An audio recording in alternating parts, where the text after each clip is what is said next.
अच्छा भाई लोग, मेरे को लगता है ना कि अब टाइम आ गया है इस देश से डेमोक्रेसी को खत्म कर देना चाहिए। अब कोई ज़रूरत ही नहीं है, बताओ आप।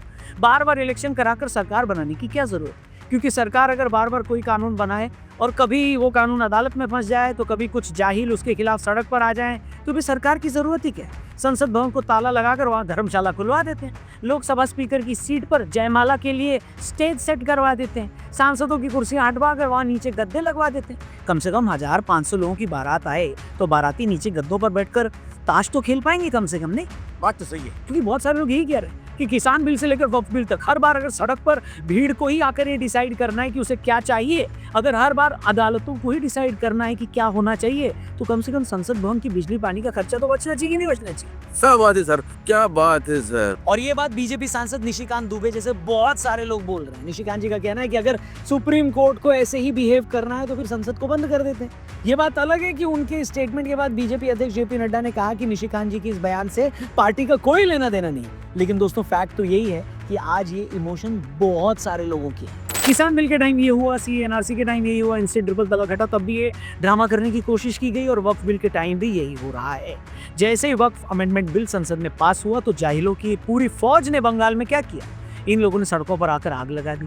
एक जगह से सैकड़ों हिंदुओं को अपना घर छोड़कर जाना पड़ा, और फिर जब सुप्रीम कोर्ट में यह मामला पहुंचा तो वहां भी फंस गया मैटर। सुप्रीम कोर्ट कह रही है कि सरकार ने वक्फ बाय यूजर एक्ट को खत्म कर दिया है। नया कानून बोल रहा है कि कोई अगर वक्फ की प्रॉपर्टी है तो उसका रजिस्ट्रेशन दिखाओ, जबकि वक्फ की आधे से ज्यादा प्रॉपर्टीज तो ऐसी हैं जिनका रजिस्ट्रेशन नहीं है। कुछ प्रॉपर्टीज तो कुछ 100 साल से इस्लामिक कामों में यूज हो रही हैं, तो कागज कहाँ से लाएंगे? दूसरा ऑब्जेक्शन ये है कि जब बाकी धर्मों के बोर्ड में दूसरे धर्मों के लोग नहीं हो सकते, तो वक्फ बोर्ड में दूसरे धर्मों के लोगों को क्यों शामिल कर? और कोर्ट का तीसरा ऑब्जेक्शन ये था कि अगर वक्फ की किसी प्रॉपर्टी पर ऑब्जेक्शन है और उस मामले को कलेक्टर देखेगा तो ये भी ठीक नहीं है, क्योंकि कलेक्टर तो खुद सरकारी आदमी है, तो उसके फैसलों पर भी शक होगा।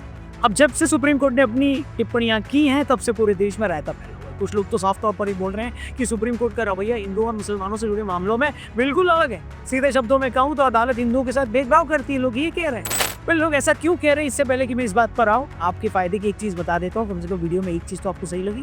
जी हाँ, बात कर रहा हूँ मैं एक भौकाल मचाने वाले ऐप की। बड़ी बड़ी गाड़ियाँ, बाइक्स, एप्पल प्रोडक्ट्स और बहुत कुछ जीत सकते हो आप प्रोवो पर। एक स्किल गेमिंग ऐप है जहां आप सिंपल से क्वेश्चन के आंसर देकर अपनी नॉलेज को अर्निंग में बदल सकते हो। आंसर सिर्फ येस या नो में देना है, इतना ही आसान है। 4 करोड़ से ज्यादा यूजर्स हैं जो इस ऐप पर ट्रस्ट करते हो और डेली अर्न करने की कोशिश कर रहे हैं। जिस भी कैटेगरी में आपका इंटरेस्ट है उसमें आप जवाब दे सकते हो। Cricket, gaming, crypto, politics, entertainment, कोई भी कैटेगरी आप चुन सकते हो। जैसे IPL चल रहा है, क्रिकेट की बात हो ही रही है, तो एक क्वेश्चन आपको मिलेगा कि क्या आज चेन्नई मुंबई के सामने जीतेगी, येस या नो?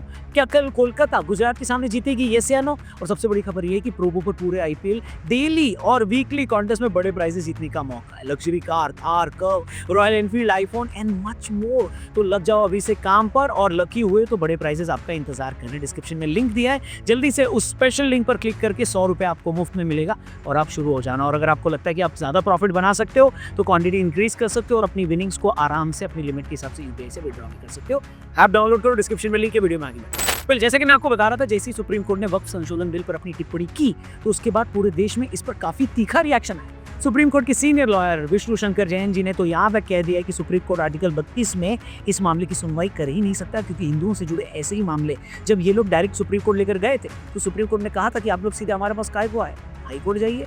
तो इस मामले में भी ये मामला हाई कोर्ट के पास भेजा जाना चाहिए था। तो क्या पैमाना है, क्या मापदंड है कि एक पक्ष सुप्रीम कोर्ट आता है और उसकी सुनवाई की जाती है और इंटरिम ऑर्डर देने के लिए एक बात की जाती है, तो ये कानून, यही चीज दूसरे पक्ष के लिए भी लागू होनी चाहिए। दूसरा, इन लोगों का कहना है कि बात किसी प्रॉपर्टी के कागज दिखाने की है ही नहीं। बात यह है कि वक्फ कानून में जो वक्फ बाय यूजर का रूल है वो ही गलत है, क्योंकि जब मंदिर बाय यूजर नहीं हो सकता, गुरुद्वारा बाय यूजर नहीं हो सकता, चर्च बाय यूजर नहीं हो सकता, तो वक्फ बाय यूजर कैसे हो सकता है? साथ ही लोग ये भी सवाल पूछ रहे हैं कि आज तो कोर्ट बड़ी चिंता कर रहा है कि वक्फ की जो पुरानी प्रॉपर्टी है उसके पेपर्स ये लोग कहाँ से लाएंगे।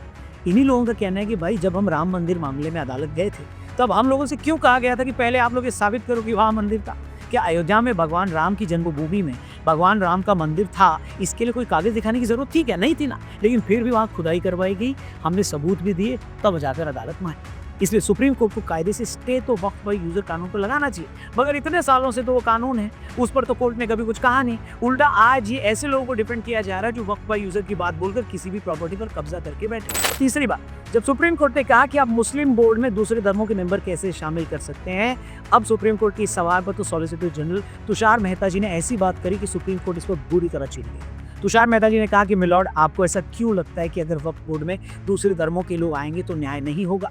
उन्होंने इसके बाद ऐसी बात कही कि जजों को बुरा लग गया। उन्होंने कहा कि मिलॉर्ड, जब वक्फ मामले पर आज सुप्रीम कोर्ट में सुनवाई हो रही है तो हियरिंग करने वाले सारे जज भी तो हिंदू हैं। उफ, उनका इतना कहना था कि बस पूछो मत, फिर क्या हुआ बता नहीं सकता। अरे बाप रे, ये तो धोती खोज रहा है। दूसरा, वक्फ बोर्ड में दूसरे धर्मों से जुड़े मेंबर होने की बात पर लोगों ने कहा कि भाई ऐसा हुआ तो क्या हो गया, ऐसे कितने मामले हैं जहाँ हिंदू मंदिरों में दूसरे धर्मों के लोग।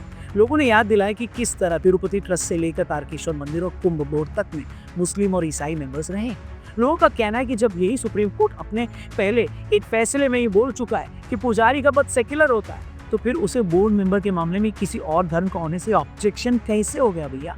इसी मामले पर सुप्रीम कोर्ट के वकील अश्विनी उपाध्याय जी ने कहा कि जब मैं इस वक्फ एक्ट के खिलाफ सुप्रीम कोर्ट गया और मैंने जज को कहा कि मिलॉर्ड, वक्फ बाय यूजर कानून का इस्तेमाल करके वक्फ बोर्ड दूसरों की जमीनें हड़प रहा है, तो उल्टा सुप्रीम कोर्ट मुझसे पूछने लगी कि बताइए क्या आपकी कोई जमीन हड़पी गई है। अश्विनी जी ने कहा कि लेकिन जब वक्फ संशोधन एक्ट के खिलाफ इमरान प्रतापगढ़ी और ओवैसी जैसे लोग सुप्रीम कोर्ट गए और इन लोगों ने वहां जाकर कहा कि सरकार कानून में बदलाव करके वक्फ की सारी जमीन हड़प लेगी, तब सुप्रीम कोर्ट ने इनसे नहीं पूछा कि क्या सरकार ने आपकी कोई जमीन हड़पी। मतलब हिंदू हिंदू का झगड़ा होगा तो डिस्ट्रिक्ट कोर्ट में चलेगा और हिंदू मुस्लिम का झगड़ा होगा तो वक्फ ट्रिब्यूनल में चलेगा।